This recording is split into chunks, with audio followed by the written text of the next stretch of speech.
Será que quem faz teologia sem seguir os trâmites da confessionalidade e com senso crítico é apenas pessoas ateias?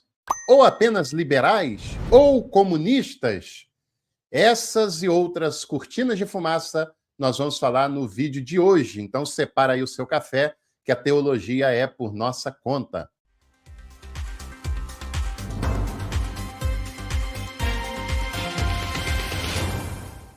Eu aproveito também para convidar você a estudar teologia com seriedade, né, gente? Para com esse negócio de estudar apenas apologética. Para com isso de estudar apenas discursos oficiais de igreja e com gente que é paga por essas igrejas para dizer o que elas querem que seja dito. Nós temos aqui curso teológico com independência, com liberdade, com senso crítico e com profundidade acadêmica, por valores bem em conta também para que você possa estudar com a gente. É só clicar ali em Seja Membro, escolher o plano que melhor você deseja e vir participar aqui com a gente. Muito bem, pessoal. Você sabe que no YouTube, a maioria das pessoas que trabalha com teologia, a grande maioria, na verdade, não trabalha com teologia. Na verdade, trabalha com apologética, com a defesa da sua própria fé, com a defesa da sua leitura particular sobre a fé. E com isso, elas ficam numa posição muito confortáveis. Elas falam o que a maioria das pessoas querem ouvir e elas falam o que elas são pagas para falar. Elas são, muitas vezes, pessoas que trabalham em tempo integral numa determinada denominação e é claro que elas não vão, no seu conteúdo, contrariar os argumentos e os ensinamentos que a sua própria instituição religiosa quer que seja defendido, né? Elas não vão contrariar esses argumentos em hipótese nenhuma.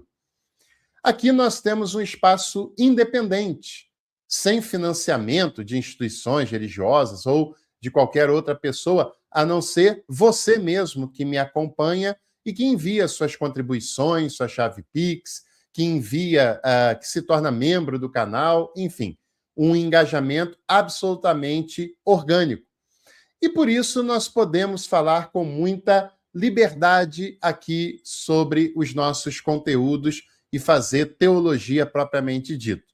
Agora, muitas pessoas não entendem isso e sempre se incomodam quando alguém fala de uma passagem bíblica, de uma convicção religiosa que é diferente daquilo que ela ouviu a vida inteira. E o pior, diante desses desconfortos, elas nunca atacam os argumentos, porque os argumentos são irrefutáveis, porque nós fazemos ciência. Elas atacam a pessoa que está falando sobre aqueles argumentos. Isso também se explica pela psicologia na chamada dissonância cognitiva. Quando uma pessoa tem uma convicção desafiada, ela se sente muito incomodada e uma das maneiras dela lidar com esse incômodo é atacando a pessoa que está expondo para ela o que ela não gostaria de ouvir. Mas não é apenas isso. Também isso tem nome e tem sobrenome, e nós vamos falar sobre algumas dessas táticas que religiosos, que pessoas ligadas ao fundamentalismo, às igrejas e à direita costumam usar frequentemente. Vai ser bom para você nomear e até para que você perceba quando isso acontecer. O fundamentalismo, que é a herança das igrejas evangélicas e pentecostais no Brasil, sempre precisa ter um inimigo. É o inimigo, seja ele qual for, escolhido por eles mesmos, que lhes dá força para seguir adiante. Sempre ele é negacionista, ele nunca trabalha com as evidências científicas, mas apenas com os seus próprios dogmas. E mais do que isso, ele é literalista. Ele precisa entender a Bíblia ao pé da letra, de maneira literal. E com isso, agridem, com isso, atacam. E alguns ataques são aqueles que eu falei no início.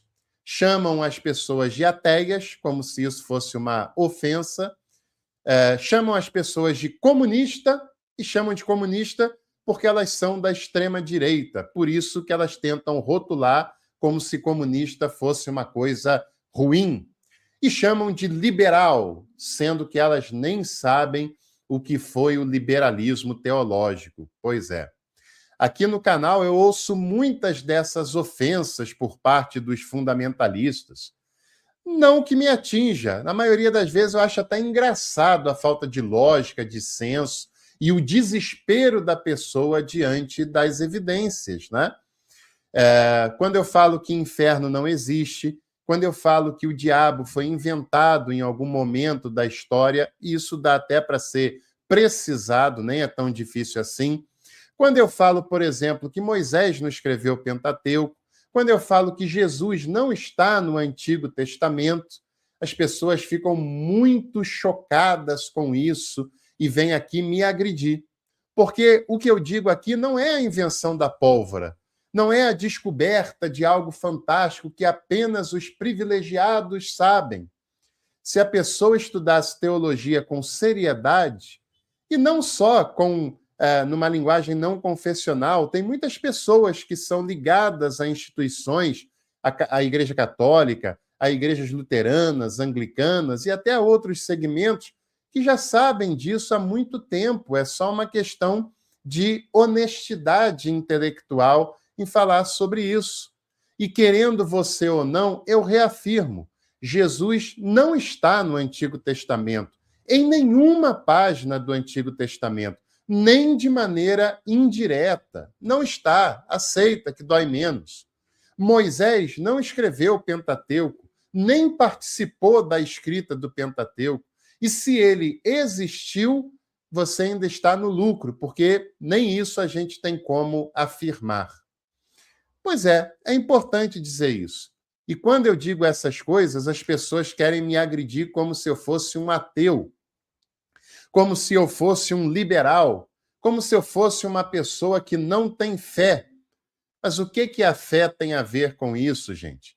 Isso não é questão de fé, isso é questão de conhecimento. Conhecimento se faz com pesquisa, com estudo, com investigação. Claro que não é uma contradição à fé, mas é aquela velha falácia que essas pessoas fazem de que apenas os verdadeiramente espirituais são capazes de entender as coisas ocultas de Deus.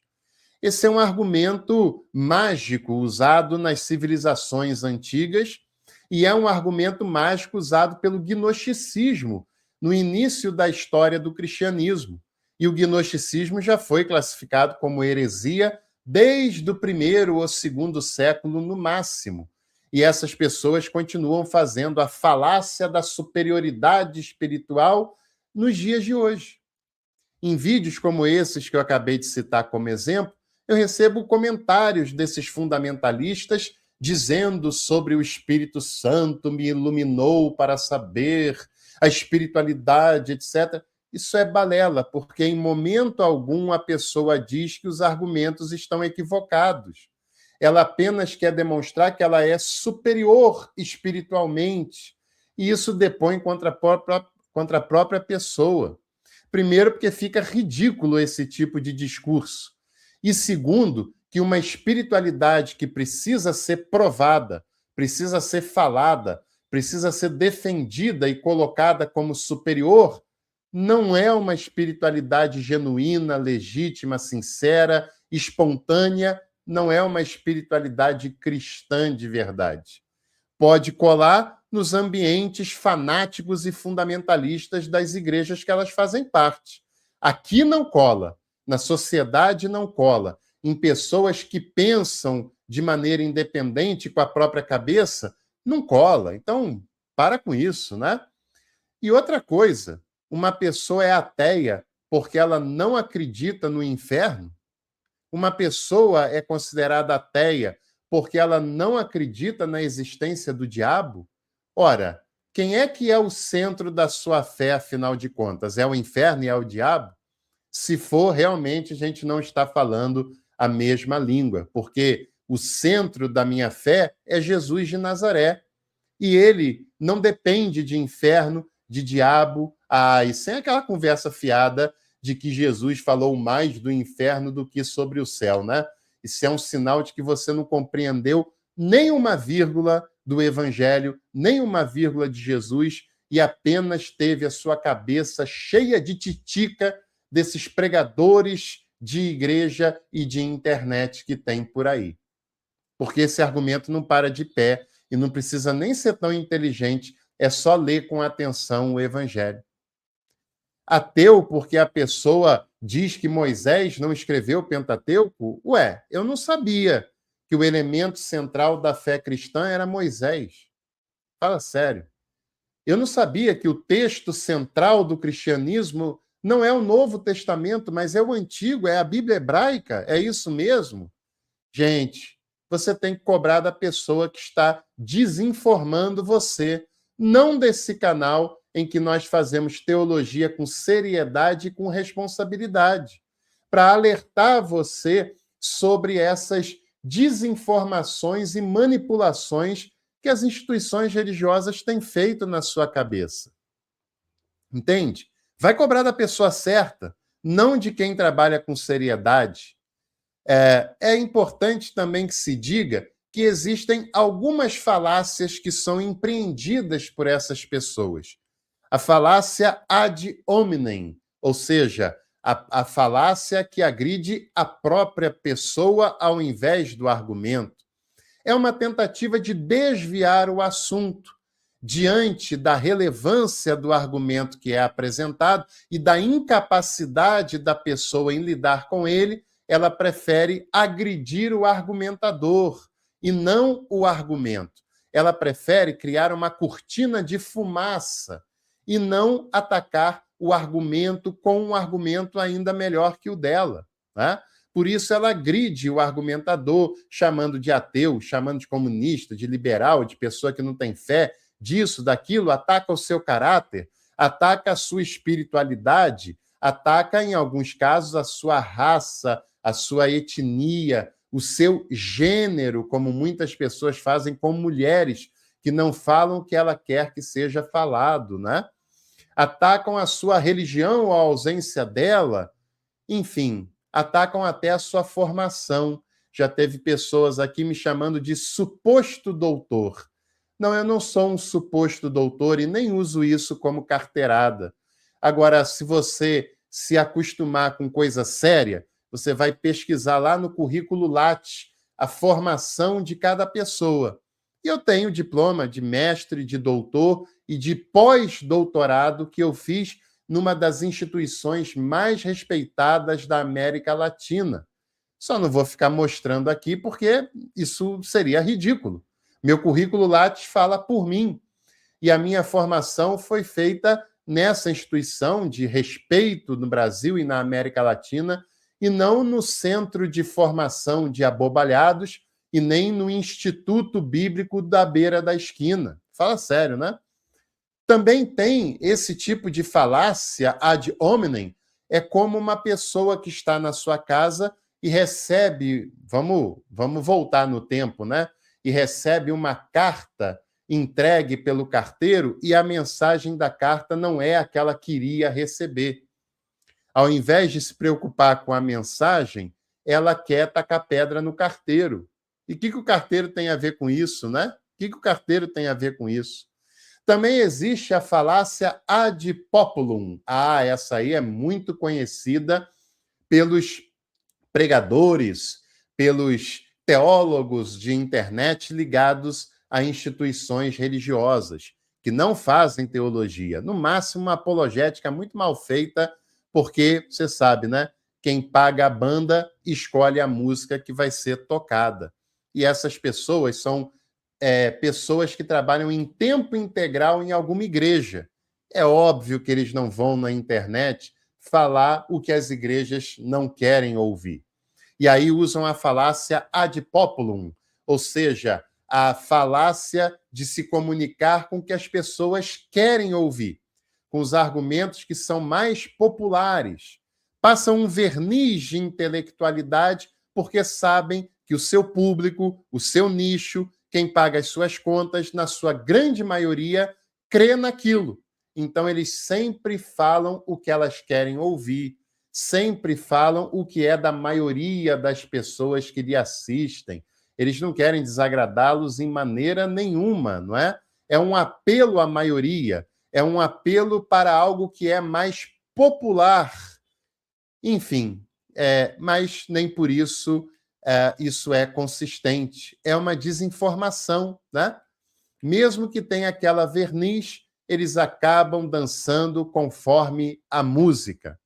Como também tem a tal da falácia da autoridade. Muitas vezes eles falam do hebraico, do grego e tal, e como a maioria das pessoas não sabe grego, não sabe hebraico, elas ouvem aquilo como se fosse uma genialidade da pessoa que está lhe falando, como se fosse, olha que intelectual esse pastor que fala do grego e que fala do hebraico, e você acaba engolindo isso sem nem ler outros materiais, outras fontes, outras pesquisas, e acaba achando que isso tem todo o peso e a diferença. E ainda tem uma falácia muito comum, que é a da falsa dicotomia. Falsa dicotomia, onde são apresentadas apenas duas opções, duas escolhas possíveis, e todo o campo das escolhas vai ser resumido a apenas duas, em que uma é a que eles querem que você aceite e a outra é algo completamente absurdo. Esses líderes religiosos fazem muito isso na época da política, né? Eles falam, ou você vota num candidato que defende a moral, os bons costumes, que defende a família tradicional e que defende a igreja, ou então você vota em quem quer fechar a igreja, em quem quer usar as pautas A, B, C ou D. Tudo conversa fiada apenas para sustentar um projeto falido de poder. E no campo teológico, muitas vezes também fazem isso, né? Ou você acredita no que a igreja, no que o pregador daquela igreja fala, que é a santa palavra de Deus, ou você vai ficar com o argumento desses liberais, desses ateus que tem por aí. Como é empobrecedor isso, né, gente? Como é mais produtivo a gente ampliar o nosso conhecimento, o nosso senso crítico, aprofundar o conhecimento, não acreditar só porque falaram para a gente. Enfim, seria muito melhor para você mesmo que está me acompanhando. Um abraço para você. Não se esqueça de se inscrever aqui no canal, de deixar a sua curtida e de compartilhar esse vídeo com os seus contatos, porque aqui é um espaço democrático e um espaço para a gente aprofundar o conhecimento. Se você quer estudar, aqui você é muito bem-vindo e muito bem-vinda. E não precisa se preocupar com o que o seu pastor acredita ou não acredita, e nem com o que a sua igreja determina. Esse é um espaço do livre pensar e do senso crítico. Venha com a gente, seja um cafezeiro, seja uma cafezeira, que você não vai se arrepender. Tchau, tchau.